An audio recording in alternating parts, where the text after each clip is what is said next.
Alain Vincenot, bonjour. Bonjour. Un grand merci d'avoir accepté l'invitation de la Fringale culturelle. C'est un plaisir de vous rencontrer. C'est un plaisir d'être ici.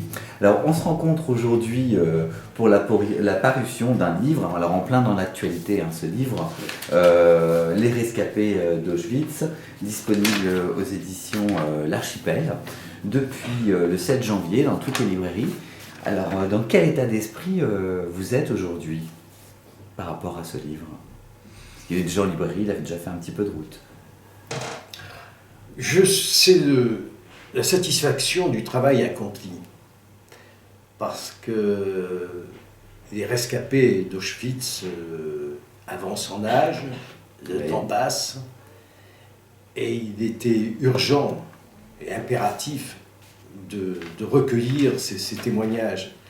Car qui mieux que des rescapés peuvent parler de ce qu'ils ont vécu, des transports dans ces wagons blindés, des wagons fermés, des wagons à bestiaux, de l'arrivée sur la rampe de Birkenau, où les hommes, enfin les hommes valides, étaient rangés d'un côté, les femmes, les enfants, des vieillards, des malades, et tous ceux qui avaient mauvaise mine étaient rangés de l'autre.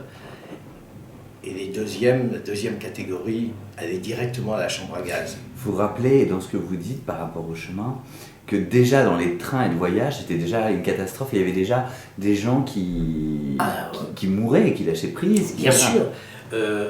Imaginez, par exemple, lors de la rafle du Veldiv, il faisait très chaud. Vous aviez entre 70 et 100 personnes dans chaque wagon. Les gens étaient tassés les uns contre les autres. Ils ne pouvaient pas allonger une jambe, ils ne pouvaient pas... en plus, dans chaque wagon, vous aviez deux seaux. L'un pour les besoins naturels et l'autre pour l'eau, pour se rafraîchir.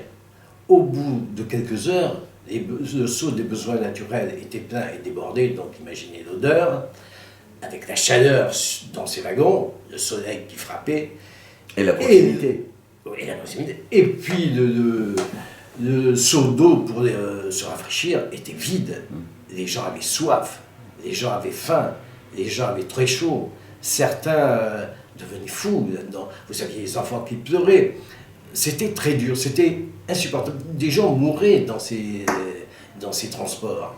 Et quand ils arrivaient, alors on leur avait dit au départ de Drancy, vous allez travailler en Allemagne.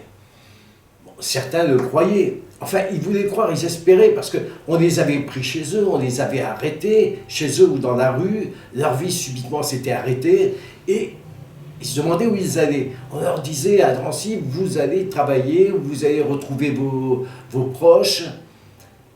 Bon, ils espéraient que c'était un mauvais moment à passer, ce transport. Et quand ils arrivaient sur la rampe de Birkenau, ils prenaient vite conscience qu'il y avait pire que ce mauvais moment. Alors, Alain Vincenot, si vous me le permettez, je vais quand même expliquer un peu l'idée de votre livre. C'est que la première partie, vous reprenez les faits de ce qui s'est passé. La deuxième partie, qui est la plus importante et la plus fournie, ce sont les témoignages, parce que ce que vous vouliez surtout, c'était donner la parole, et vous l'avez déjà un petit peu dit, ceux qui sont encore là, parce que les années passent, à un moment donné, ils sont pas immortels, donc à un moment donné, ils nous quitteront, donc on aura beaucoup moins de mémoire. Et puis après, vous reprenez point par point la chronologie des événements. Oui. Le côté un peu JT, je dirais, des choses de l'époque. Je trouve que c'est important de reprendre cette chronologie, parce qu'on s'aperçoit que, par exemple en France, à la libération de Paris au mois d'août, à Paris on est libre, on est heureux, on est en fête. Mais au mois d'août 1944, mais ailleurs, plus à l'est, dans les camps, on meurt, on a soif, on a faim, on attend, on est en permanence avec la mort. Un des témoins me disait, on vivait en permanence dans la mort, avec la mort.